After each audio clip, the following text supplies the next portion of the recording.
la violencia y la trata de personas en tiempos de COVID.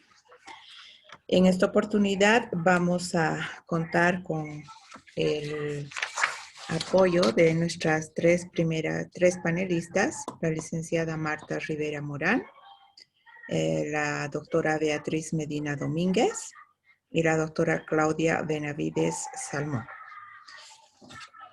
Vamos a dar la bienvenida a todos los participantes y en esta oportunidad voy a invitar a la doctora Susana Saavedra Badani, directora de la institución Fundación Construir, que nos va a colaborar en esta oportunidad realizando la bienvenida y un poco la introducción y la metodología del taller. Bueno, muy buenas tardes a todas y a todos. A nombre de la Fundación Construir y la Oficina Jurídica para la Mujer, les damos la bienvenida a este webinario en el que, como bien decían las personas que me antecedieron, vamos a hablar sobre la prevención de la violencia de género y la trata de personas en el marco de la pandemia del COVID. Como saben, la pandemia de la COVID-19 ha sacudido a la mayoría de los países del mundo, estando presente actualmente en 213 territorios, habiendo infectado a 24.518.101 personas y cobrado la vida de un total de 832.771 personas, de acuerdo a los datos del Observatorio Worldometers. Tan solo en Bolivia, a la fecha se contabiliza un total de 112.094 contagios y 4.726 decesos, teniendo en promedio 56.971 casos activos, en el contexto de un sistema de salud precario y entidades territoriales que, además de combatir esta pandemia, tienen que impulsar otras medidas para garantizar, satisfacer y respetar los derechos de las personas. Lamentablemente, la pandemia ha profundizado otros problemas que parecen invisibles en este contexto, pero que son de mucha relevancia, entre ellos la violencia basada en género, donde las propias características del confinamiento, el desempleo y la economía precaria, agudizadas por la COVID, han generado un entorno propicio para agravar las formas de violencia hacia todas las mujeres. Un claro ejemplo es que actualmente se han contabilizado 83 feminicidios en lo que va del año, y de ellos al menos 64 han transcurrido, o sea, han ocurrido durante la pandemia. Asimismo, de acuerdo a datos de la Fuerza Especial de Lucha contra la Violencia, entre enero y agosto se registraron 18.464 denuncias de violencia contra las mujeres. Esto de acuerdo a un reportaje publicado el día de ayer, lo que implica al menos 77 casos diarios, situación que es indudablemente más grave si se toma en cuenta que las propias restricciones de movilidad ocurridas durante la pandemia impiden a las víctimas muchas veces denunciar, por lo que hay datos que probablemente son mucho más graves que los que oficialmente se contabilizan. En relación a la trata de personas, la UNODC precisó que en 6 meses se registraron al menos 168 casos de víctimas de estos delitos y que el contexto de la pandemia ha tenido incidencia en agravar las condiciones de vulnerabilidad de las personas, porque la situación de pobreza y desempleo son aprovechadas por organizaciones criminales para engañar con ofertas a personas vulnerables y convertirlas en víctimas de este delito. En este contexto tan adverso, el objetivo de este webinario es conversar sobre las acciones de prevención de la violencia y la trata de personas, en el marco de los derechos ciudadanos, la legislación vigente y las herramientas que podemos emplear desde la sociedad civil para coadyuvar con la lucha contra toda forma de violencia hacia las mujeres. Para este fin, agradecemos y hemos invitado a 3 panelistas con amplia experiencia en la materia, 3 colegas muy queridas para la Fundación, Claudia Benavides, Beatriz Medina y Marta Rivero, quienes van a abordar estos temas y en particular la perspectiva del empoderamiento en derechos como una herramienta de transformación. Asimismo, posteriormente vamos a abrir un espacio de preguntas y respuestas para instalar este debate desde las distintas miradas de las y los espectadores. Y en este sentido, bueno, agradecemos a nuestras panelistas, a las personas que están participando de este webinario, y en especial a la Embajada de Alemania en Bolivia, porque este apoyo, el apoyo que nos presta, permite la promoción de este espacio, que es desarrollado en el marco del proyecto Defensoras Comunitarias Unidas contra la Violencia y la Trata de Personas. Sin más preámbulos, le voy a ceder la palabra nuevamente a Corina Yáñez, coordinadora de proyectos de Fundación Construir, para que proceda con la moderación del evento. Muchas gracias. Gracias, Susana. Vamos a proseguir presentando a la primera panelista, la licenciada Marta Rivera Moral, licenciada en Trabajo Social, con varios posgrados y amplia experiencia sobre derechos de las mujeres indígenas, originarias, igualdad de género en la gestión municipal, liderazgo para la incidencia política con enfoque de género, consultora y expositora sobre los derechos humanos, protección y género. Entonces, iniciamos con el tema que ella va a presentar, empoderamiento femenino, redes de apoyo e incidencia política desde una mirada de género para mujeres en situación de violencia y trata de personas. Adelante, licenciada. Muchas gracias, muy buenas tardes. Pasaré a compartir con ustedes lo que queremos conversar y ver.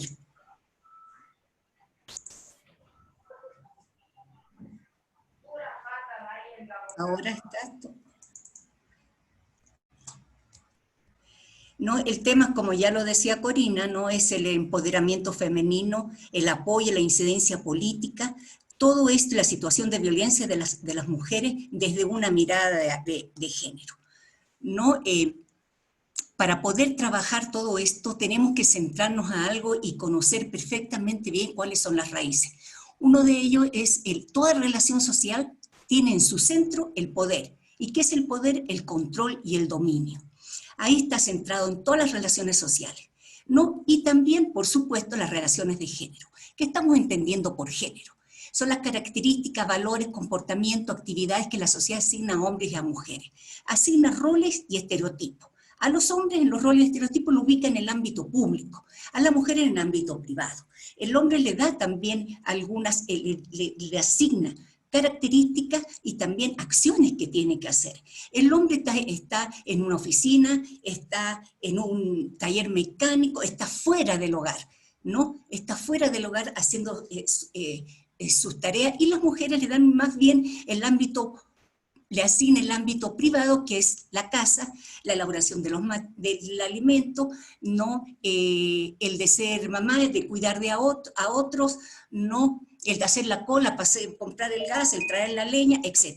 Estos roles y estos estereotipos, también hay exigencias. A los hombres se les exige ser exitoso, valiente, capo, En cambio, a las mujeres también se les asigna, pero a ellos se les asigna afuera. A las mujeres se les asigna en el interior. Y uno de los temas fundamentales que para ser exitosa dentro del hogar es ser madre, Es ser buena madre, el de ser esposa. Todo esto, si vemos, nos lleva al reconocimiento que nos da la sociedad y la valoración. Por supuesto que la valoración va a estar en lo de afuera, en lo público, en los hombres, y la valoración menos pagada también por las labores en la casa, son las de las mujeres. Todo esto nos lleva a ver que las relaciones de género son desiguales. La sociedad nacemos igual, pero la sociedad nos pone en una relación en forma diferenciada, Y por supuesto a las mujeres en menor condiciones. Por lo tanto, vemos que el análisis de género, para poder mirar la violencia, hacemos un análisis de género que nos va a permitir. ¿Qué nos permite este análisis de género? Aborda las diferencias de las vidas de las mujeres, las niñas, adolescentes, en comparación con los hombres. ¿Qué pasa en la violencia? ¿Quién sufre más violencia o no? Los datos también lo dicen. Deja al descubierto las raíces de las desigualdades de género. Identifica y analiza las relaciones de poder, eso que está al centro de cualquier relación, las relaciones de poder entre mujeres y hombres, que benefician a los varones, a los hombres, en desmedro de las mujeres. Ese es el análisis de género para ver la violencia. Y en todo esto surge en esta desigualdad y en este enfoque de género el patriarcado, que es un modo que se organiza la sociedad, donde está el predominio del hombre.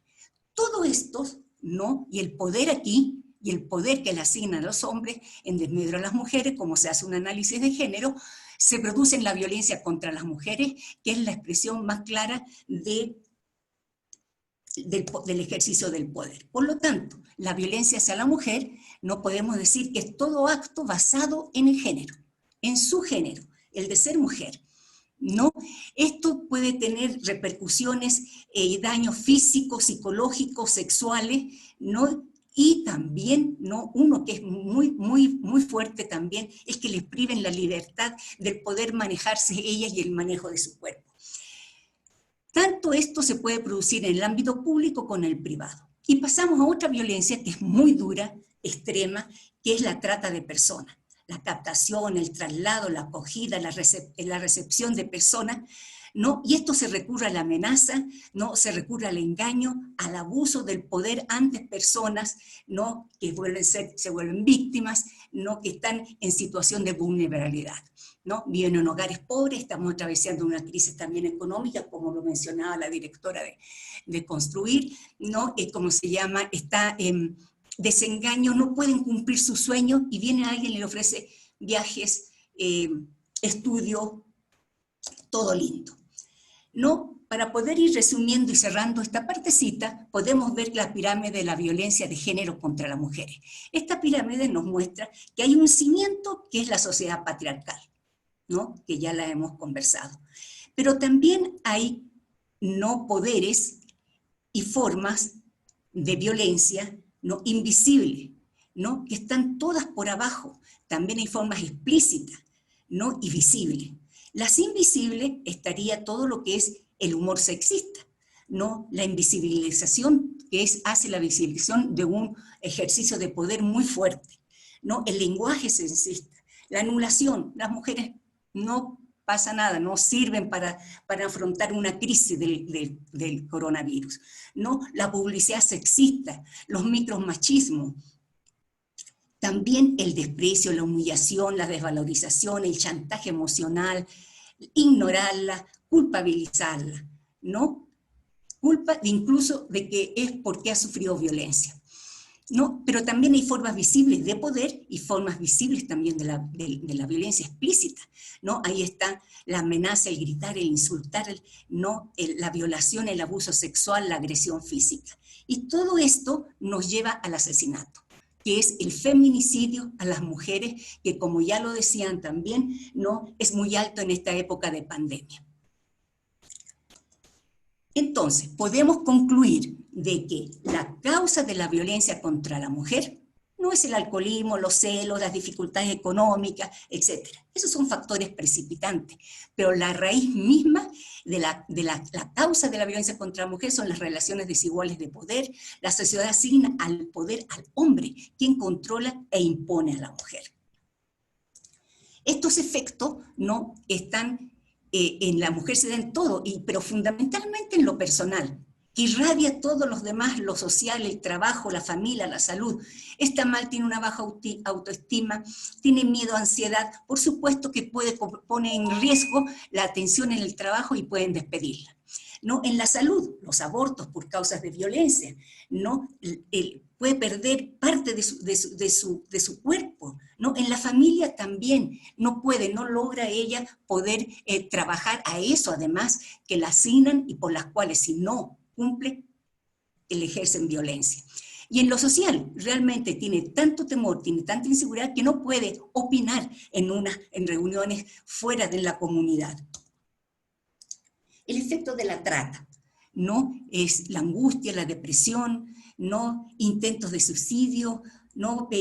Pesadillas, tensión, mucha tensión y siempre estar en alerta, hostilidad, desconfianza, ¿no? Miedo permanente, ¿no? Infecciones de transmisión sexual o VIH-Sida.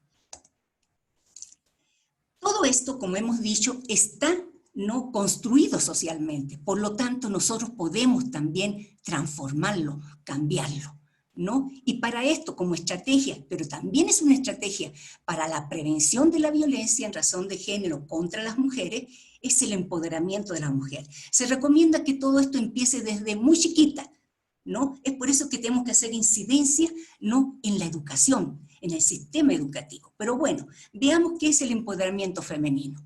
No podemos pensar que es darle todo el poder, y así a veces se piensa, todo el poder a las mujeres, ¿no? Ellas hacen y deshacen, pero esto no es así, es mucho más amplio y mucho más profundo. Y es poder que las mujeres tengan las herramientas suficientes para poder no enfrentar estas barreras de desigualdad de género, étnica también, y cuantas otras más, diversidad sexual, ¿no? Por lo cual hay que fortalecer sus capacidades, que adquieran nuevos conocimientos, ¿no? Que sean protagonistas de su propia historia, de su propia vida, ¿no? Tanto individual como en lo colectivo, ¿no? Poder, pero todo esto en un término de igualdad, por lo tanto, tiene que irradiar también hacia afuera, en la esfera personal, en la colectiva. Por lo tanto, lo que decimos que el empoderamiento de la mujer es una estrategia para transformar las relaciones de poder entre hombres y mujeres, para crear una sociedad más justa, especialmente para las mujeres. Esta ruta, este empoderamiento tiene una ruta. Aquí está muy lineal, pero no es así, es un camino con curvas, dobladas y quebradas se encuentran de repente, ¿no? Entonces, pero parte de reconocerse, yo soy, la identidad de género, la identidad étnica, ¿no? Esa identidad hay que fortalecerla, pensar que es valiosa, ¿no? Nos valemos en la casa, lo que hacemos, la comida, que sean 2 papas cocidas, 1, etcétera, valemos por eso. No, el tener que reconocer que existe la desigualdad, y esa desigualdad no la deja desarrollarse en la sociedad, en la comunidad, en el municipio. No, que somos una, somos nosotras, que tenemos derecho. No, también tenemos que identificarnos cómo somos, cómo es nuestro entorno, cómo somos cuando estamos todas juntas. ¿No? Pero también para eso tenemos que trabajar para cambiar nuestro entorno, ¿no? Que es negativo, ahora es muy negativo y todavía continúa eso, lo fue y lo es, ¿no? Pero para esto también no podemos hacerlo solo en los primeros pasos, después invitemos a otras mujeres, invitamos a otras mujeres para que sigan el mismo proceso de reconocimiento, ¿no? Y cuando celebramos es cuando podemos decir, no, basta la violencia. Ese es un proceso de empoderamiento dicho muy rápido, pero que es muy profundo y que lleva mucho tiempo también. Pero si lo hacemos sola, dejamos a los agresores, que según los datos son los hombres, ¿no? Afuera. Trabajemos también con ellos. Lo ideal también, como decía, empezar cuando son niños, adolescentes, jóvenes, pero también podemos ver de que puede hacerse en la edad adulta. No, es importante que ellos fortalezcan su conocimiento para enfrentar, ¿no?, a quienes divulgan la violencia, actos de violencia, y se sienten orgullosos de ellos, ¿no? Los medios de comunicación, las redes, cómo se da el mensaje, cómo se da la noticia. Podemos alentar a los niños también con ideas no violentas, ¿no? Que todos tenemos los mismos derechos y tenemos el derecho de no sufrir violencia, ¿no? Que todos los actos que ellos hagan, ¿no?, de control y dominación, no más, apelar al diálogo, ¿no? Y no al abuso del poder, ¿no? Y hay una cosa muy importante para los hombres, es fortalecer ese poder interior, muy interior que tienen, para rechazar las presiones sociales, para probar su hombría usando la violencia. Esto sabemos también, ¿no?, que los hombres en el momento de la adolescencia realmente le exigen los amigos el de cumplir con su masculinidad. Ahora podemos ver qué pasa con la emergencia sanitaria y la violencia contra las mujeres. ¿Cuáles son? Estamos todos encerrados, compartimos mucho tiempo juntos, hombre, mujer, niño, etc. Los factores que precipitan la violencia son el estrés, la ansiedad, el aislamiento, el agotamiento sobre la carga de trabajo laboral, la dificultad para el trabajo informal. Hablamos del trabajo informal porque la mujer está afuera, ¿no?, en vender, etcétera, ¿no?, y está en riesgo de contagiarse del coronavirus, y va a la casa y además ahí sufre violencia. ¿Qué es importante? No perder las relaciones con la familia y amigos, contar con redes sociales, familiares, institucionales, comunitarias, ¿no? Por lo tanto, tienen que crear un plan de seguridad, contar con números telefónicos en caso de necesitar ayuda, identificar quién la puede ayudar, no dejar a las niñas, fundamentalmente a los niños solos, tener la documentación importante en mano y conocer los teléfonos de las instituciones, quién la puede apoyar. Para esto, ¿no? Es muy importante tener redes. Las redes, como ven acá, familia, social, trabajo, es muy importante en la medida, ¿no?, que crean un ambiente seguro, un ambiente protector, ¿no?, alianzas estratégicas en torno a un tema de la lucha contra la violencia y permiten a la mujer romper en silencio, ¿no?, y desatarse de todo ello. Para esto tenemos también, si vemos qué es lo que tenemos que cambiar la estructura de sociedad, esa parte de abajo de la pirámide del patriarcado. Para eso podemos hacer incidencia política. La incidencia política es influenciar, ¿no?, en políticas públicas, ¿no?, en influenciar en el Estado para que cambien las condiciones de vida de las personas y de las mujeres fundamentalmente. ¿Quién hace la incidencia, ¿quién hace la incidencia política? La sociedad civil organizada, organización de mujeres, sindicatos, etc. ¿Hacia quién las hace? Hacia el Estado y el gobierno.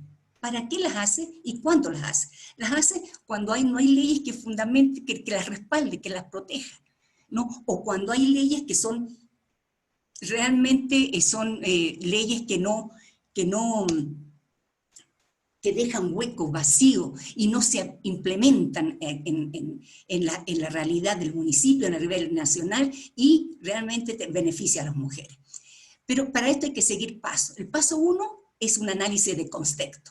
Analizamos el entorno del problema, tenemos que conocer. El segundo, termino con esto, el segundo es seleccionar el problema, ver cuál de toda esta discriminación, cuál. Un ejemplo, el de tener un servicio legal integral con personal adecuado, con personal capacitado y con permanencia en el cargo, ¿no? Hay que hacer un mapeo de actores que nos va a permitir quiénes están con nosotros, quién nos apoya, quiénes están en contra, ¿no?, y quiénes son los que dudan para poderlos convencer. El 4, hay que analizar el espacio de decisión.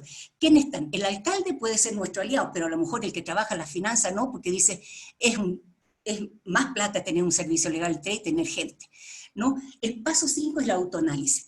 La red de defensoras comunitarias decir, bueno, somos fuertes. ¿Para qué somos fuertes?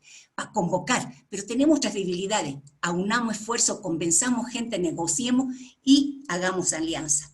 Hay que ser, lo último es hacer un plan de incidencia política. Acciones. ¿No? ¿Qué acciones? Vamos a conversar con el alcalde.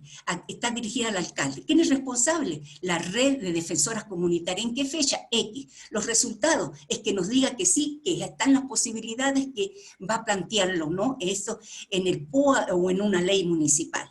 ¿Con qué recursos? Es importante también tener recursos económicos para esto. Posteriormente, que va pasando todo este proceso, hay que ir evaluando este plan de ejecución de actividades de incidencia para ver avances, pero también dificultades, ¿no?, y poderlas superar. Con todo esto, yo quiero cerrar y decir de que es muy importante hacer este análisis de género en la medida que podremos ajustar nuestras políticas y nuestros mensajes en cuanto es a la prevención de la violencia, en la atención, en la sanción, ¿no?, y la reconstitución de sus derechos. Sabemos que a nivel internacional hay mecanismos que protegen a las mujeres, también a nivel nacional, pero continúa, desgraciadamente, la desigualdad, continúa la violencia, continúan los feminicidios. Muchas gracias. Bueno, muchas gracias, licenciada Rivera. Vamos a continuar con la presentación de la segunda panelista, la doctora Beatriz Medina Domínguez, abogada con varios posgrados y amplia experiencia en legislación internacional, nacional y municipal, en temas de violencia contra la mujer, servicios de protección y atención, expositora a nivel nacional en temas de derechos humanos, trata de personas, entre otros. Nos va a presentar el tema de normas, leyes e instituciones que protegen los derechos de las mujeres, incluyendo contexto COVID. Adelante, doctora.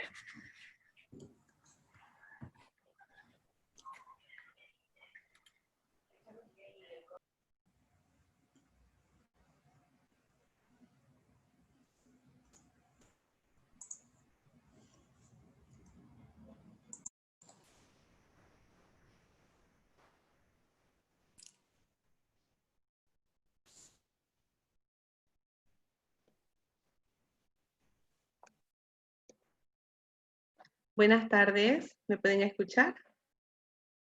Sí, ahora sí. Ahora sí.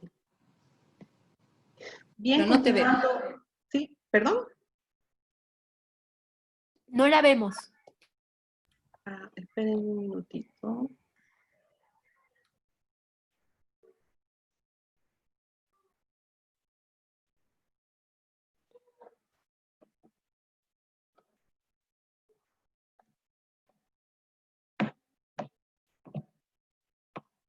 Ahora sí. Ahora sí la vemos, pero no vemos su presentación. Y ahora sí la ven.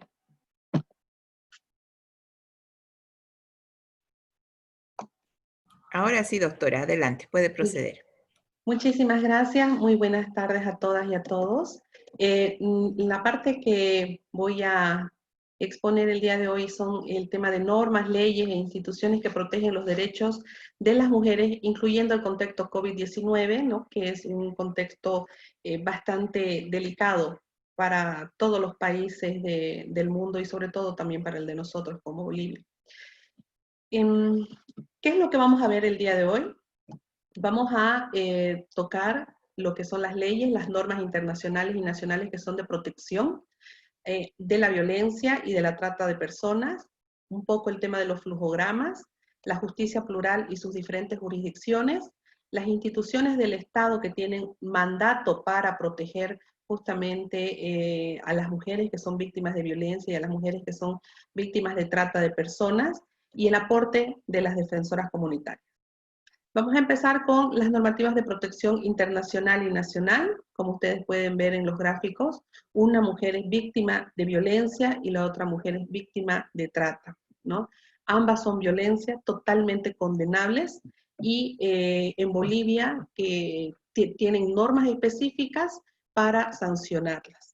Pero antes de empezar con las normas nacionales, vamos a hablar de lo que son las normas internacionales a las cuales Bolivia ha ratificado instrumentos internacionales como la Convención de los Derechos del Pacto de San José de Costa Rica, la Convención de Belén do Pará, ¿no? Que es la convención para prevenir, sancionar y erradicar la violencia contra la mujer, de donde se desprenden nuestras leyes nacionales, la Convención de los Derechos Políticos de la Mujer, también de donde se desprende nuestra ley 243 de acoso y violencia política hacia las mujeres. En las normas internacionales que también protegen lo que es la trata de personas, tenemos el protocolo para prevenir, reprimir y sancionar la trata de personas, especialmente mujeres y niños, el protocolo facultativo de la Convención Internacional de Derechos del Niño relativo a la venta de niños, prostitución infantil y utilización de niños en la pornografía, y es aquí también de estos instrumentos internacionales de donde se desprende nuestra Ley 263, la Ley Integral contra la Trata y Tráfico de Personas, ¿no? Y una norma bastante importante para las mujeres es también la Convención sobre la Eliminación de todas las formas de discriminación contra la mujer, en sus siglas CEDAW. De estos instrumentos internacionales que hemos hablado, es de donde tenemos hoy en día en nuestro país un bagaje de normativas nacionales que luchan contra la violencia hacia la mujer, ¿no? Desde nuestra Constitución Política del Estado, aprobado en 2009, tenemos un Código de las Familias y del Proceso Familiar, un Código de Niña, Niña, Adolescente, la Ley 348, la Ley Integral para garantizar a las mujeres una vida libre de violencia, la Ley 243 contra el acoso y violencia política hacia las mujeres, una normativa de bastante avanzada, y tenemos, entre otras normativas de menor rango, decretos reglamentarios y también la sentencia constitucional, la 206/2014, que dentro del contenido justamente está la interrupción legal del embarazo para aquellas mujeres que han sido víctimas de violación o víctimas de estupro, ¿no? Esto, por así mencionar, algunas de las normas nacionales que tenemos de lucha contra la violencia y otras normas nacionales que tenemos contra la trata de personas, que es hoy llamado el delito de la esclavitud del siglo XXI, Está también nuestra Constitución Política del Estado, el Código de las Familias, el Código Niño, Niña, Adolescente, la Ley 263 contra la trata y tráfico, la Ley 3933 de búsqueda, registro y difusión de niñas, niños y adolescentes extraviados, y las modificaciones que se han ido haciendo a nuestro Código Penal y nuestro Código Procedimiento Penal, ¿no? En relación a la sanción. Los flujogramas que podemos presentar y qué nos manda la ley en esta parte con la ley 348, ¿no? Es una ley que obliga al Estado a adoptar mecanismos y medidas y políticas integrales. Y se basa en 3 aspectos: la prevención, la atención, protección y reparación de la mujer en situación de violencia, y la persecución y sanción de los agresores, ¿no? Y el fin es justamente el de garantizar a las mujeres el ejercicio pleno de sus derechos, a una vida libre de violencia. ¿Y cómo se puede proteger a las mujeres en situación de violencia? A través de las medidas de protección que están señaladas en el artículo 35, que tiene como finalidad el evitar, ¿no?, e interrumpir los hechos de violencias para su investigación y posterior procesamiento y sanción. Entre las medidas que se pueden dictar están el de ordenar la salida, desocupación, restricción al agresor del domicilio, prohibir el poder enajenar, hipotecar o disponer del bien inmueble, y disponer la asistencia familiar para la víctima de violencia, también para sus hijas e hijos, el prohibirse acercarse a la familia, y disponer cualquier otra medida que vaya en protección a las mujeres, garantizando su integridad. En la restitución de derechos, que es lo que busca toda norma, dentro de las medidas integrales de reparación del daño para la mujer que vive con violencia en razón de género, justamente el Estado ha preveído, ¿no?, la reinserción laboral, la restitución patrimonial, que tiene que ver con su restauración económica, la atención en salud física y psicológica primordialmente, y la creación de redes de promotoras, que son mujeres sobrevivientes de violencia.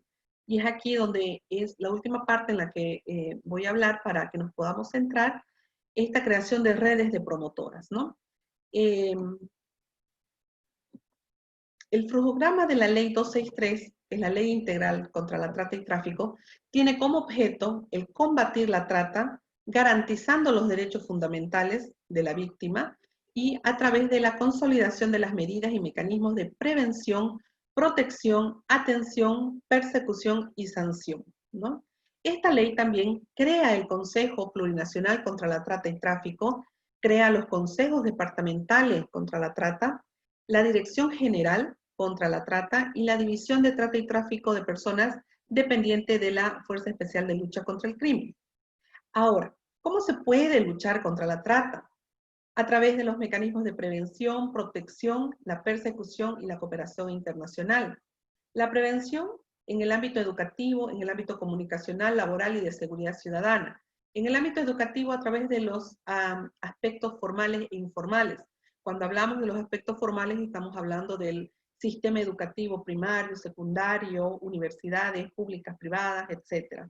Cuando hablamos del ámbito educativo no formal estamos hablando de ferias, estamos hablando de espacios abiertos donde se pueda difundir la normativa como prevención, ¿no?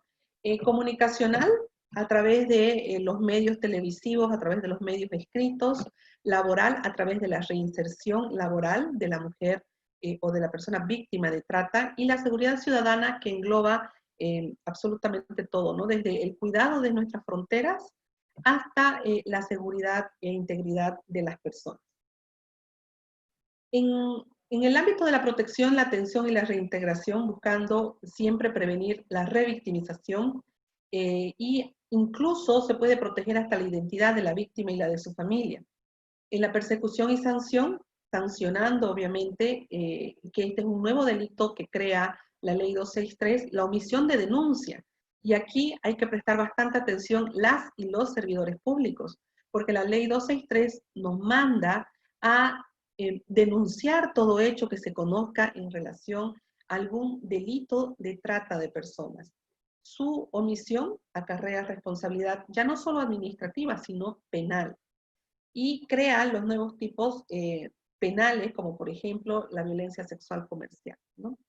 Y en el último aspecto está la cooperación internacional a través del Ministerio de Relaciones Exteriores y el Ministerio de Gobierno en el cuidado de nuestras fronteras, en la restitución de las víctimas que han sido, las personas que han sido víctimas de trata fuera de nuestro territorio nacional. Para ello, también es importante que nosotros podamos entender qué es la justicia plural o el pluralismo jurídico en el cual nuestro Estado plurinacional se desenvuelve. Nosotros tenemos diferentes jurisdicciones y el pluralismo jurídico es justamente esto. Manda nuestra Constitución, que es el reconocimiento y la coexistencia de diferentes sistemas de justicia o jurisdicciones que se aplican en un mismo territorio y tienen igual jerarquía, ¿no? Es de esta forma que nosotros tenemos la justicia ordinaria, que es aquella que imparte justicia, ya sea en materia civil, familiar, etcétera, ¿no? Está regida por la ley 025, la ley del órgano judicial, nuestra justicia indígena originaria campesina, que es la administración mediante usos y costumbres de los territorios indígenas originarios campesinos, la justicia agroambiental, aplicable a conflictos agrarios, ambientales, y las jurisdicciones especiales, como por ejemplo la justicia militar, que son aquellas que están sujetas a reglamentación especial. Estas son nuestras jurisdicciones señaladas en la Constitución Política del Estado. Ahondando un poquito más en lo que es la justicia indígena originaria campesina, que es recientemente reconocida a partir de nuestra Constitución Política del Estado, para ello se ha emitido la ley 073, que es la ley de deslinde jurisdiccional, donde nos indica que los asuntos o conflictos que histórica y tradicionalmente fueron conocidos bajo esta norma y estos procedimientos están sujetas a esta jurisdicción.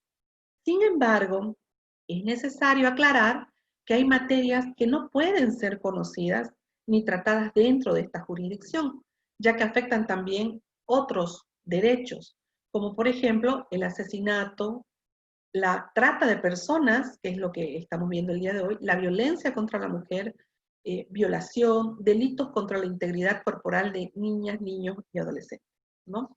Estos delitos tienen que ser sustanciados por la vía ordinaria y no pueden ser sustanciados por la justicia indígena originaria campesina. En esta parte tendría que haber una cooperación, una coordinación interjurisdiccional. Y por último, otro delito que no puede ser tampoco ser tramitado dentro de la justicia indígena originaria es el feminicidio, que es la forma más extrema de odio hacia la mujer. Los feminicidios, y hablando ya de los feminicidios en la gestión 2019, registrados son 117. De estos 117 feminicidios registrados, tenemos por diferentes causas de su muerte, ¿no? La ciudad de La Paz es el que tiene los registros más altos, está después la ciudad de Cochabamba y Santa Cruz, ¿no? El eje troncal. Dentro de las instituciones que responden al tratamiento y atención de la violencia y la trata de personas, tenemos a 3 órganos especiales dentro de nuestro Estado plurinacional: el órgano ejecutivo, el órgano legislativo y el órgano judicial. El órgano ejecutivo es el que tiene mayor bagaje a través de los diferentes ministerios. El Ministerio de Justicia, a través del CISPLUD, del CEPDAVI, el CEPMUD, ¿no? El CISPLUD es el Sistema de Justicia Plural, el plurinacional, el CEPDAVI, el Servicio Plurinacional de Asistencia a la Víctima, el CEPMUD, que es el Servicio Plurinacional de la Mujer, ¿no? Y despatriarcalización, y también dentro del Viceministerio de Justicia y Derechos Fundamentales se encuentra la Secretaría Técnica del Consejo Plurinacional contra la Trata y Tráfico de Personas. Lo mismo con el Ministerio de Educación a través de las direcciones departamentales de educación, el Ministerio de Gobierno a través de la Dirección General contra la Trata y Tráfico de Personas, el Ministerio de Trabajo a través del Programa de Apoyo al Empleo para la Reinserción Laboral de Víctimas de Trata, el órgano legislativo a través de sus comisiones y comités, y el órgano judicial a través de sus tribunales especializados en la materia. Y es aquí cuando ya bajamos al trabajo de lo que hacen en nuestras entidades territoriales autónomas, a través de los SLIN, las DNAs, la policía, el Ministerio Público y el órgano judicial. Los cuellos de botella, ¿no? La alta rotabilidad de personal, los puestos creados de supernumerario, la excesiva carga laboral, los beneficios en razón del cargo, los cohechos, corrupción, etcétera, etcétera, que son cuellos de botella que todavía no se han podido solucionar y hacen que haya dilación en la tramitación de nuestros procesos. Y aquí vamos a dar un dato que es preocupante y alarmante. Hasta el 20 de agosto, es decir, hace una semana pasada, un medio escrito indicó de que el 98,7% de las víctimas que han sufrido violencia sexual han abandonado sus procesos justamente por diferentes situaciones que hemos visto en la anterior lámina, que son los cuellos de botella, ¿no? Las dilaciones, la falta de celeridad, y aquí nosotros queremos nosotros exhortar a lo que es la debida diligencia, que están señaladas en dos sentencias constitucionales, ¿no? Dos sentencias constitucionales que nos hablan de que debería de existir la debida diligencia a través de los administradores de justicia, ¿no? La 017 quebrado 2019-S2 y la 019 quebrado 2018-S2, ¿no? Y nos da un aproximado que de 1000 denuncias realizadas en razón de algunos de los delitos de violencia, solo 120 se han tenido con sentencia. Y aquí vamos a hablar en un minuto el tema de los derechos de las mujeres y la pandemia en contexto del COVID. La Comisión Interamericana de Derechos Humanos de la OEA ha recomendado a los gobiernos, estados miembros, adoptar medidas inmediatas en relación a la pandemia y que sean a favor de las mujeres. Ha pedido que se incorpore la perspectiva de género en todas las respuestas que da el Estado para contener la pandemia. Ha pedido también fortalecer los servicios de respuesta a la violencia de género, en particular a la violencia intrafamiliar y la violencia sexual en el contexto que se vive actualmente. Y es por eso que Bolivia ha sacado normativas, ¿no? La ley 1293 para la prevención, contención y tratamiento de la COVID-19, aprobado el protocolo para el manejo adecuado de la mujer embarazada y bajo el contexto de la COVID, el plan de contingencia víctimas de violencia sexual y el protocolo para el manejo adecuado de la mujer embarazada COVID-19, ¿no? Las defensoras son puentes para garantizar el acceso a la justicia y la protección de los derechos de las mujeres, porque primeramente nos reconocemos como puente para facilitar este acceso, impulsamos el diálogo y la cooperación y fiscalizamos la labor que realiza. Para ello, el reto de cada una es sensibilizar, socializar y recordar que la violencia no se concilia, la trata es un delito y se tiene que denunciar y los derechos no se negocian. Gracias.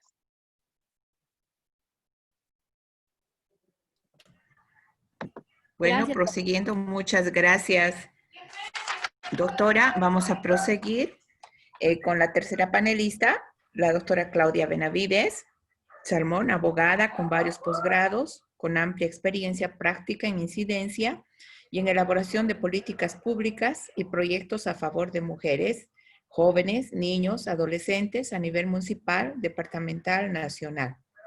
Consultora, docente y expositora en temas de género, niñez, adolescencia y trata de personas, entre otros. Vamos en esta oportunidad con el tema: para ser defensoras comunitarias necesitamos mente, corazón y manos. Adelante, doctora.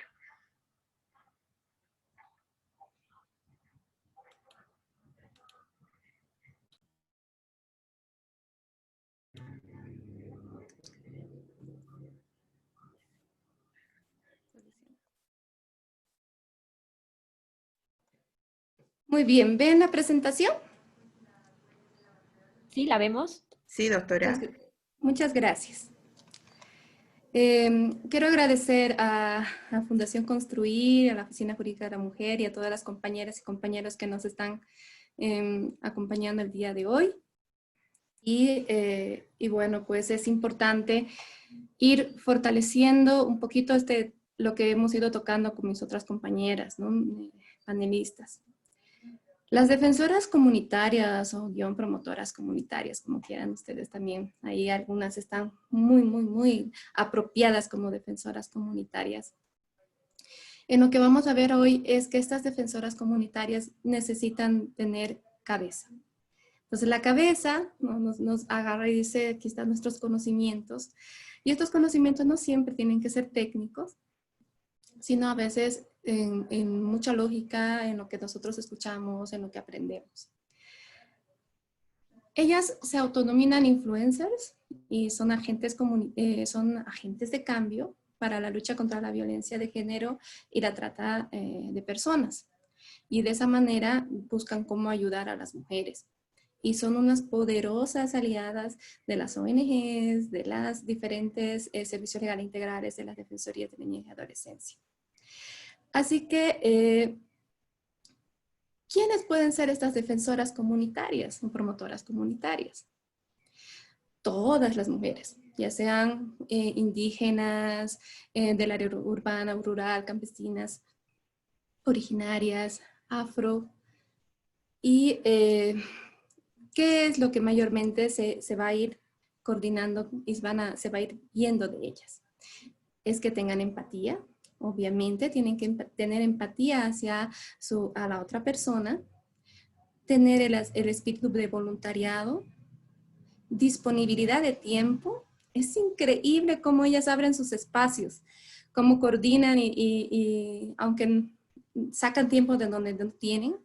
Ser reconocida y aceptada es un punto, porque eso les permite a ellas también ir fortaleciendo todo lo que corresponde al trabajo, digamos, de coordinación con las organizaciones, a mantener un perfil fuerte también cuando ellas se oponen a alguna situación, y también ver el tema del compromiso, ¿no? Entonces es un alto compromiso. Aunque es claro, lo ideal es que sepan leer y escribir, pero la mayoría, un porcentaje no lo sabe. Y eso no les sirve de impedimento para poder transmitir sus conocimientos y promover y seguir siendo influencers, y seguir siendo agentes de cambio. Y tener conocimiento sobre algunos temas. Cuando tú hablas con las defensoras comunitarias, con las promotoras, te dicen, nosotros tenemos un tema de ver, nos gustaría utilizar sinónimos. A veces tengo temor de equivocarme en utilizar las palabras, eso del grooming, del sexting, ¿no?, de todo lo que está yendo, trata de personas, me parece tan palabras que no son muy propias de mí, pero yo les trato de explicar con mis palabras a la gente estas situaciones y realmente hacen ellas un cambio. ¿Y qué debemos saber para ayudar? Y eso estamos considerando en el marco de las defensoras comunitarias, y esto está por eso en un lenguaje más inclusivo. Tenemos que aprender, obviamente, y tenemos que ser luchadoras contra la violencia hacia la mujer y contra la trata de personas. Es importante tener conocimiento sobre las leyes y normas, aunque no las manejemos al dedillo, pero sí para saber mínimamente cómo vamos a orientar a las personas que acuden a nosotros, que nos llaman por teléfono, que nos buscan en la casa, que nos buscan en la oficina, que nos ven en la calle.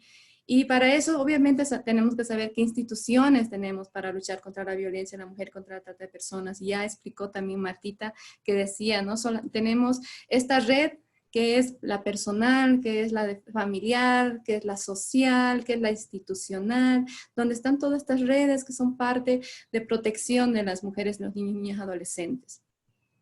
¿Quiénes somos las defensoras comunitarias? Que vamos a ir viendo un poquito más adelante. ¿Cómo apoyamos a una mujer que sufre violencia y que es víctima de trata de personas? ¿Y cuáles son los elementos de incidencia en política de las defensoras comunitarias? Algo que ya ha ido también tocando Martita.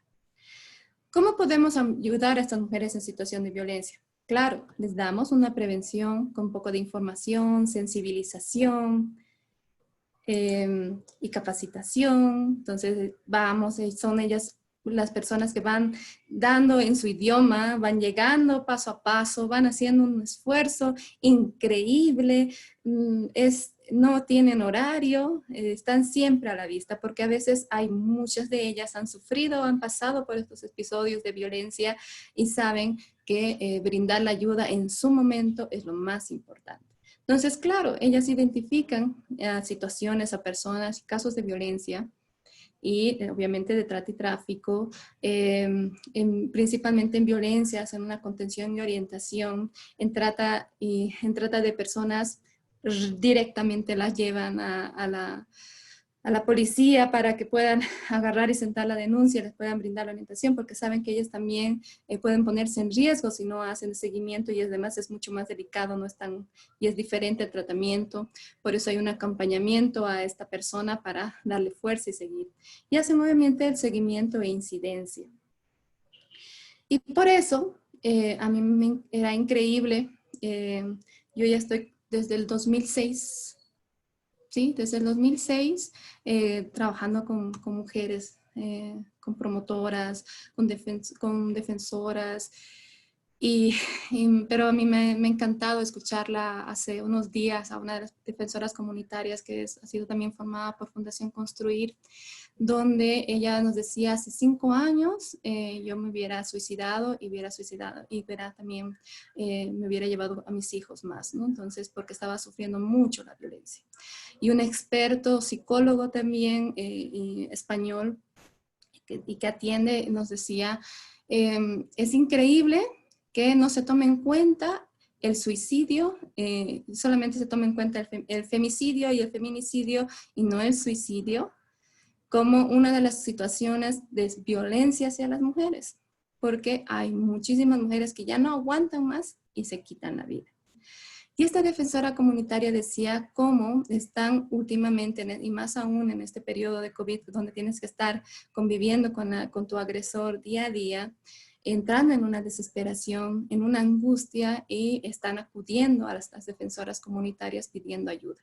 Esta situación invisible, la verdad que esta pandemia invisible en el marco de la violencia y la trata y tráfico que se está fortaleciendo en el marco de la pandemia, hace que se ponga la situación peligrosa. Entonces, estas mujeres hacen el cambio, y por eso hay que seguir fortaleciéndolas, hacen esta atención a las orientaciones, hacen esta contención emocional y decirles: yo pude, tú puedes, ¿no? Entonces las orientan, dan charlas, las entrevistan en la radio, van orientando a los testigos de trata para que no vayan siendo, obviamente saben la frustración también de pedir justicia, escuchan, no juzgan, no revictimizan, no tienen que victimizarse ellas contándole también su experiencia, no tienen que confundir su rol, en donde a veces pasa cuando una persona ha sufrido violencia sexual y te viene a contar otra persona sobre su hecho en el marco de violencia sexual, pues estás identificándote y quieres, te recuerda, te duele, te molesta.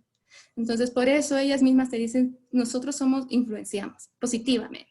Somos agentes de cambio, hacemos incidencia política, articulamos actores, educamos, difundimos. Somos unas tremendas, y realmente, aunque no dominemos las terminologías y no sepamos todas las palabras, podemos nosotros hacer la diferencia. ¿Y qué no hacemos como defensoras comunitarias? Pues no hacemos patrocinio jurídico. No firmamos documentos legales, no asumimos defensa en juicios, no representamos demandas o querellas. Aunque nos quieran que mediemos en sus conciliaciones, no hay manera de hacer, ningún pretexto hay que poder hacer esta mediación, conciliación en delitos de violencia o trata de personas. Tampoco hacen informes periciales de terapia u otras instituciones, es decir, no hacen el trabajo de la policía, ni de las defensorías, ni los SLIM, y peor, no son agentes encubiertos. Y a veces uno cae en la tentación de ser de agente encubierto cuando uno quiere realmente hacer una diferencia, un cambio en la vida, y sin embargo estas situaciones solamente te exponen, y ya también puedes después interrumpir a otras personas el que hagan.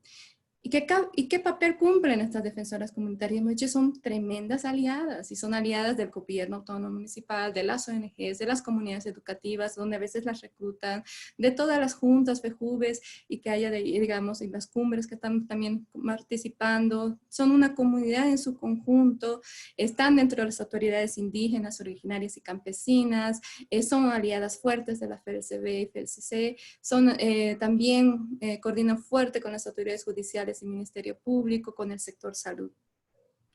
Son voluntarias, hacen con lo que pueden, no siempre pueden manejar los materiales que les dicen, no siempre pueden hacer seguir todos los pasos, pero hacen lo que está en su alcance, y esas cosas hacen la diferencia en vidas de niños, en vidas de mujeres, en vida de jóvenes y en futuros que van a venir. Porque si ustedes saben, cuando llega una mujer a uno, a veces llega ya con 7 pérdidas mínimas de aborto provocado por violencia, y hace que esta situación a veces ya esté a riesgo de perder su vida y perder el riesgo de perder la vida de uno de sus niños.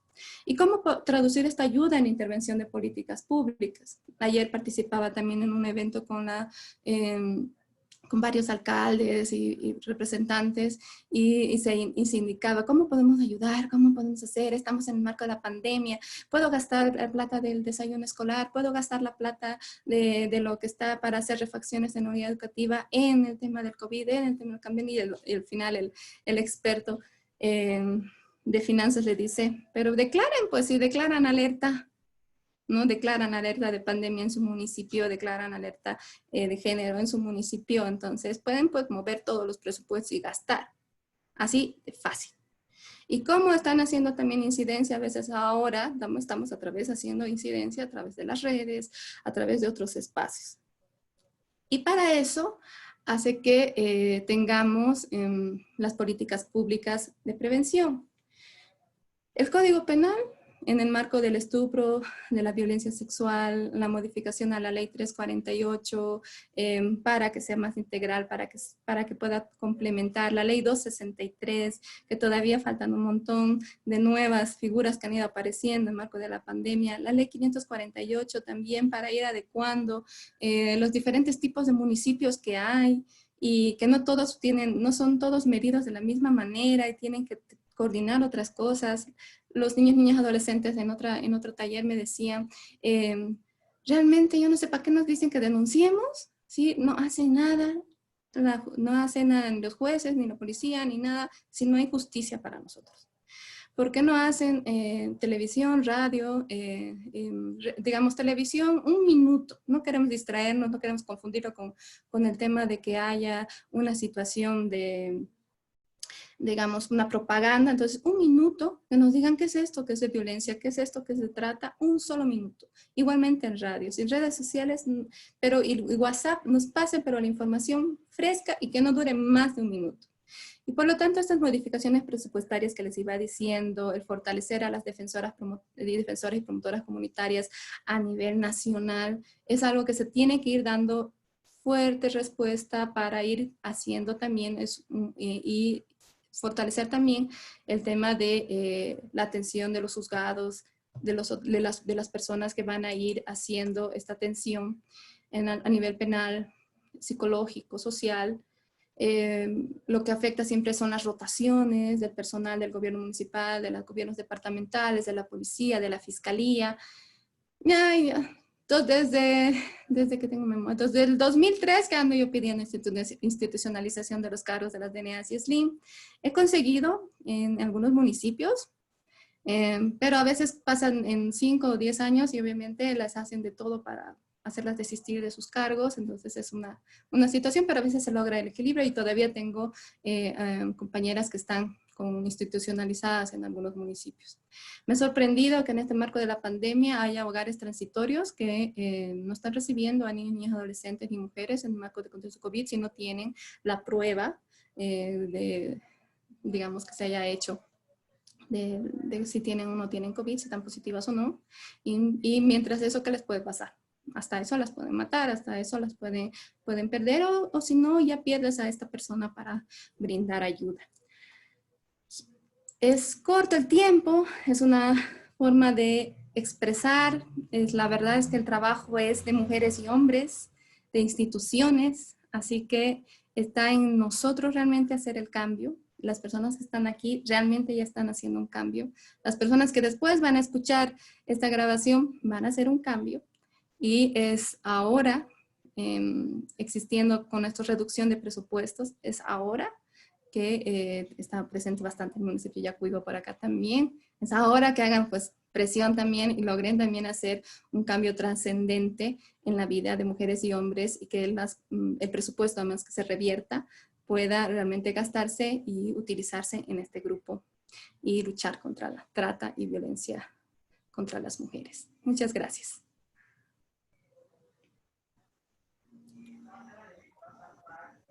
Bueno, muchas gracias, doctora Benavides. Vamos a continuar. No tenemos preguntas registradas. No sé si vamos a proseguir con nuestra agenda. Y en esta oportunidad, antes de ceder la palabra para realizar el cierre, voy a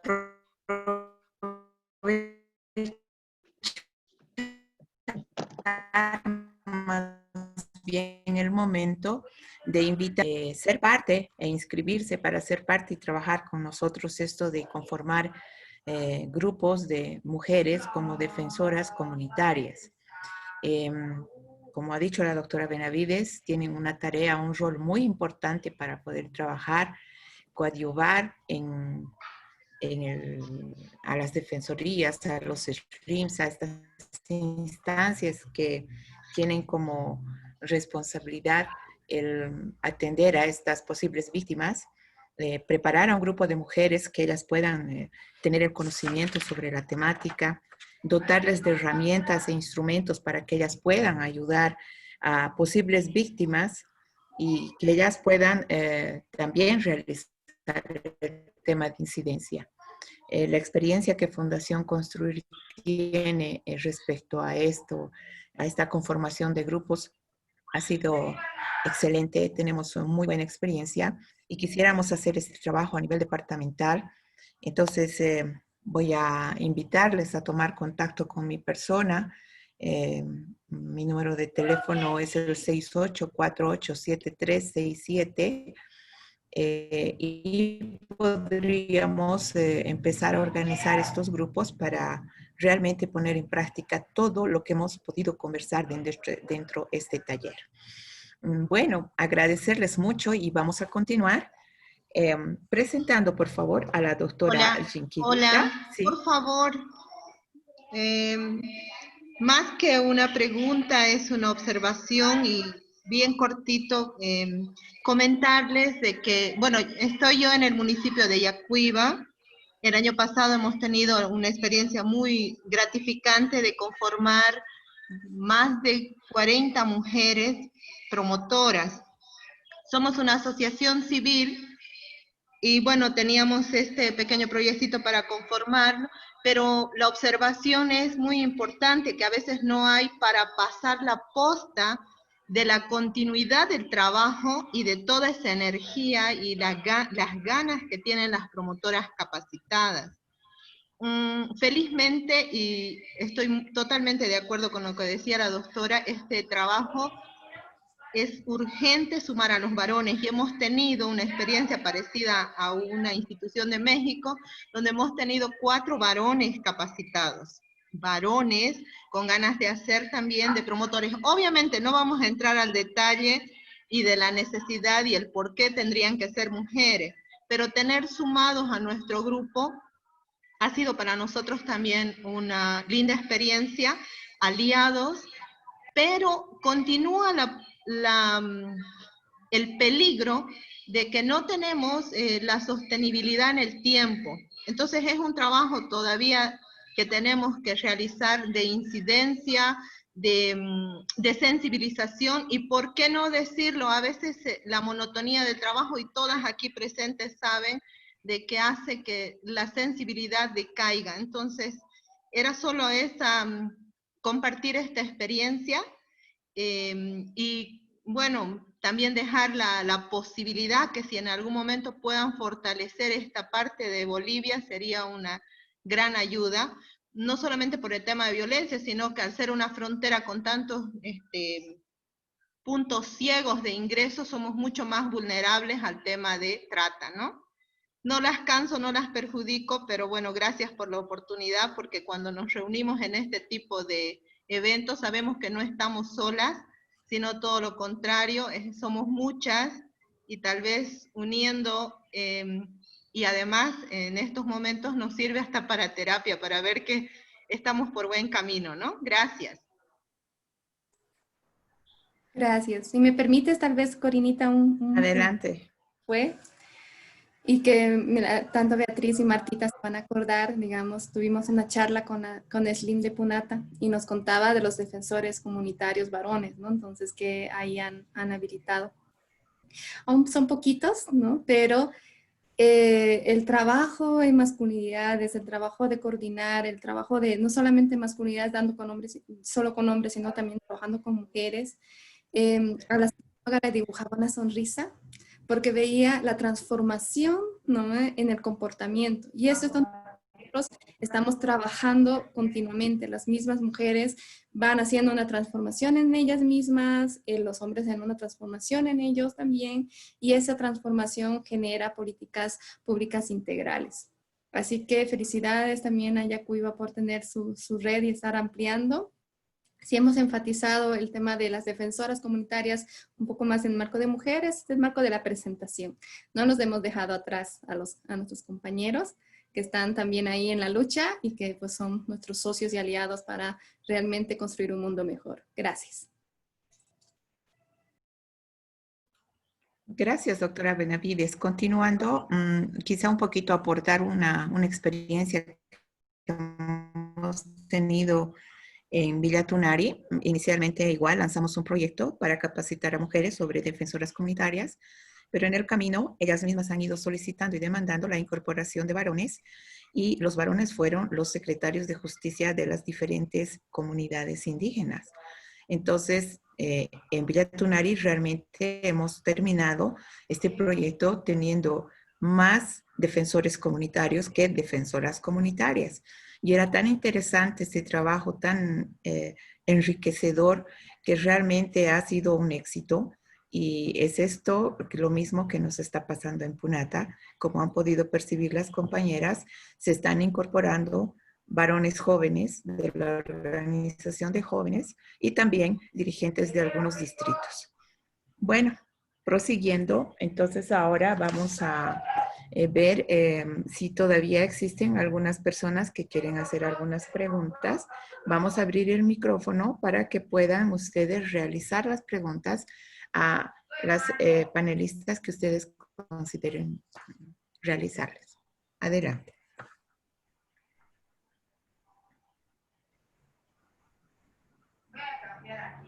¿Alguna compañera que quiera realizar la pregunta? Yo te leo las dos preguntas, Corina. Hay una Adelante. que dice si es abogada y si es defensora comunitaria, ¿podría patrocinar casos? Esa es una pregunta. Y otra pregunta es la importancia de sensibilizar a las autoridades, que a veces son reacios en estos temas, ya que viven una forma más patriarcal, donde sirve mucho el esfuerzo y la cooperación y la sensibilización que se está haciendo en este tema, ¿no? Entonces, uno es un comentario y el otro es una consulta sobre si ser defensora comunitaria y si ser abogada podría permitir también patrocinar casos.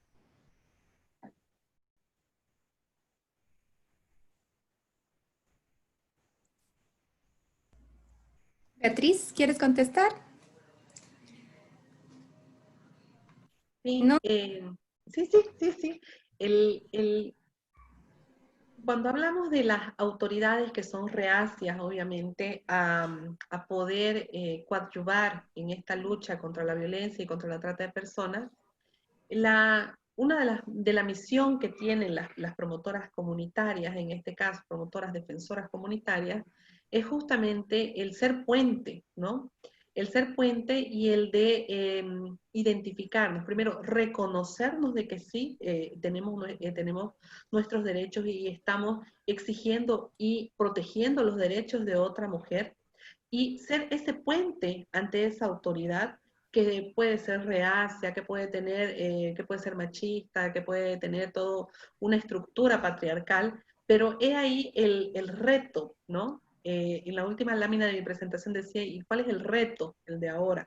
Es el reto de poder nosotros, como defensoras comunitarias, justamente ser ese puente a través de reconocernos primero y de poder llegar, sensibilizar y que las leyes se cumplan a favor de las mujeres, a favor de este grupo poblacional pero tan vulnerable, ¿no? Y en relación a la otra pregunta, si yo soy abogada y soy defensora comunitaria, ¿no? El ejercicio profesional es el ejercicio profesional independiente, pero si en este caso yo estoy ejerciendo como defensora comunitaria, hay un rol en el cual me estoy circunscribiendo, ¿no? Entonces, en ese rol tengo que delimitar cuáles son mis áreas, porque bien puedo patrocinar a esa víctima de violencia, pero al mismo tiempo estoy dando asesoramiento, pero estoy siendo abogada. O sea, si yo soy abogada en este momento y estoy haciendo el asesoramiento y estoy llevando el caso, ¿no? Como profesional en la materia de derecho. Sí, Corina, ¿podría comentar algo, perdón? Dale, Martita, yo después. Allá. Yo lo que quería referirme es que las defensoras comunitarias realmente hacen un trabajo excelente, como hemos estado conversando con ellas. Ellas pueden trabajar mucho con las mujeres en ese proceso de empoderamiento y buscar las raíces, porque si no cambiamos las raíces de todo eso, del ejercicio de poder, y no cambiamos también a los hombres y decir a las mujeres que digan basta, realmente es complejo seguir poniendo como parche, seguir sancionando, hacer sanciones, dar castigos, etcétera, y no llegar a la médula de todo esto. Por eso también hay que trabajar con los hombres, no a partir de sus identidades, escucharlos también, que nosotros no podemos pensar, no podemos meternos en su cabeza, ¿no? Pero y también pensar en las mujeres, cómo pueden llevar todo ese proceso y cómo pueden ayudarse entre ellas, la hermandad entre las mujeres, que es muy importante, ¿no? Y a los hombres hay que trabajarlos. Realmente en un momento pueden conmoverse por la situación de las mujeres, pero no sé si será tan profundo. Hay que trabajar en la profundidad de ellos para poder que realmente sea sostenible ese cambio. No es que me niegue a creerles, pero sí que tiene que hacerse sostenible ese cambio partiendo desde lo más íntimo de él, sacar esa mentalidad de poder que tienen en su cabeza. Y lo estamos viendo, los feminicidios, ¿quién los comete? Lo estamos viendo en el ámbito público, en las manifestaciones, en los sindicatos. Es el poder que los llevan metidos acá adentro, ¿no? Eso quería agregar. Gracias, Martita. Yo creo que para las personas que han ido tocando también este tema, cuando uno empieza a veces a ejercer el ejercicio de ser abogada, pero yo creo que ni siendo ya abogada senior, igual dejas de tener esta sensibilidad, más aún si la sigue profundizando. Pero hay a Olga, que creo que era la que nos preguntaba sobre el tema de ser abogada y defensora a la vez. Hay defensoras comunitarias que son dentistas, que son, digamos, médicos, abogadas, psicólogas y todo lo demás. Hay momentos en que si tú atiendes el caso como ad honorem, es decir, como pro bono, ¿no? Entonces no va a haber un choque entre que seas defensora comunitaria y el tema de la atención del caso. Pero si ya es tu espacio de reclutar casos para lucrar, entonces ya tienes que cuestionarte y decir, bueno, ¿qué estoy haciendo? ¿No? Entonces ahí. Tal vez te puede pasar como a mí a los inicios, así cuando estaba siendo abogada en 2003. Iba y presentaba los procesos de las defensorías de la niñez y adolescencia y tenía medio tiempo de contrato con defensorías, digamos, con el municipio y medio tiempo libre yo para ejercer mi profesión abogada en mi bufete. Los casos que me pagaban, sabía, hacía todo el proceso, presentaba todas las cosas y chan, chan, sabía que iba a salir todo bien porque ya había hecho todo. Pero los casos que llevaba de la Defensoría de la Niñez y Adolescencia o de los Servicios Legales Integrales Municipales, no sé, mi chip cambiaba en el juzgado y era, y por favor, le tiene que darle, y que tiene que, y que no sé qué, y todo. Y, me dice, y los jueces me decían, doctorita, usted está ¿por qué no? Es decir, usted pelea más fuerte por estos casos que por sus privados. Mis privados están bien fundamentados porque tienen todas las otras cosas, pero me salía así esa parte y cuestionaba. Y posiblemente te pase eso también. Entonces, hay momentos en el que puedes tener dos personas, dos víctimas a la vez y tienes que tener una coordinación y tomar el balance. Eso también nos pasa y nos ha pasado en algunos casos cuando hemos estado en las defensorías líneas de adolescencia o los servicios legales integrales y tenías que tomar, ir a la audiencia para defender al adolescente o ir a la audiencia para estar en presencia, digamos, representando a la víctima. O tenías que coordinar con otro profesional para que vaya. Entonces son procesos que se van a ir dando en ese momento y en ese momento hay que tomar decisiones y yo confío que seguramente lo estás haciendo en marco pro bono o con un porcentaje de descuento bien chiquitito, digamos para las mujeres, para que se haga un cambio, si no, a reflexionar. Gracias. Bueno, muchas gracias, doctora Benavides. Vamos a proseguir. Vamos a invitar a la doctora Jean Quirusta, directora de la Oficina Jurídica para Mujer, para que realice el cierre y primero un análisis, conclusión y luego el cierre. Adelante, doctora. Bueno, muchas gracias. Creo que ha sido una tarde muy provechosa porque hemos tenido excelentes panelistas. En primera instancia hemos tenido a Marta Rivera, quien nos ha realizado la exposición con el tema de empoderamiento femenino, redes de apoyo e incidencia política, desde una mirada de género para mujeres en situación de violencia y trata de personas, ¿no? En su exposición nos ha podido referir el tema de pirámides de violencia de género hacia las mujeres, también la violencia y sus causas, también se ha referido al empoderamiento femenino, las redes donde acuden las personas en situaciones de violencia o trata, ¿no? Y también las acciones a tomar sobre el tema de violencia de género en el tiempo de COVID-19, ¿no? Que es el tema que nos ha traído en este panel. Y también el tema de la incidencia política y qué pasos debemos seguir, ¿no? Con referencia a la incidencia política, ¿no? Entonces ha sido una exposición realmente brillante, donde hemos podido tener varias luces sobre el tema referido. Después hemos tenido a la panelista Beatriz Medina, quien nos ha hecho una breve exposición de todas las normas, tanto nacionales como internacionales, que son de protección a la violencia y también a la trata de personas. Ha expuesto también el programa de la Ley 348, de la Ley 263, y también el tema de la debida diligencia y la pandemia del COVID-19, ¿no? Nos ha dado una breve explicación de las instituciones encargadas a entender la violencia y el trato y la trata, así como el mandato que tienen las diferentes instituciones del Estado, como son los servicios legales integrales y las defensorías de la niñez y adolescencia, ¿no? También se ha tratado, nos ha dado un dato muy curioso y además un dato muy alarmante cuando nos ha indicado que el 98.7% de las víctimas de violencia sexual abandonan el proceso, ¿no? Habiendo hecho referencia a todos los cuellos de botella que existen cuando una mujer va a hacer la denuncia, ¿no? Y esos cuellos de botella nos ha expuesto que también se han ahondado en el tiempo de la pandemia del COVID-19, ¿no? Entonces, es preocupante el alto índice de abandono de los casos de violencia sexual. Para concluir, hemos tenido a Claudia Benavides, que nos ha hecho una exposición con referencia a las defensoras comunitarias, ¿no? Y nos ha podido dar luces que en este tiempo de pandemia las defensoras comunitarias han tenido mucho trabajo, vamos a decir así, porque han acudido, han realizado el apoyo a las diferentes víctimas de violencia, porque si bien no se han incrementado las denuncias por el tema del aislamiento, pero sí muchas víctimas han podido acudir a las defensoras, ¿no?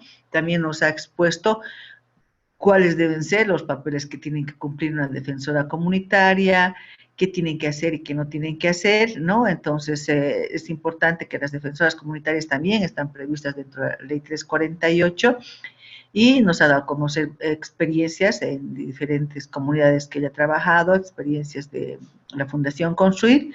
Entonces, es importante el rol de las defensoras comunitarias a la hora de que se pueda apoyar a las víctimas de violencia, ¿no? Y especialmente ahora nos dijo en el tema de la pandemia que se han constituido en principales aliadas, pero no solamente de las mujeres, sino también del Estado, ¿no? Sino también de los SLIMs, de las defensorías, ¿no?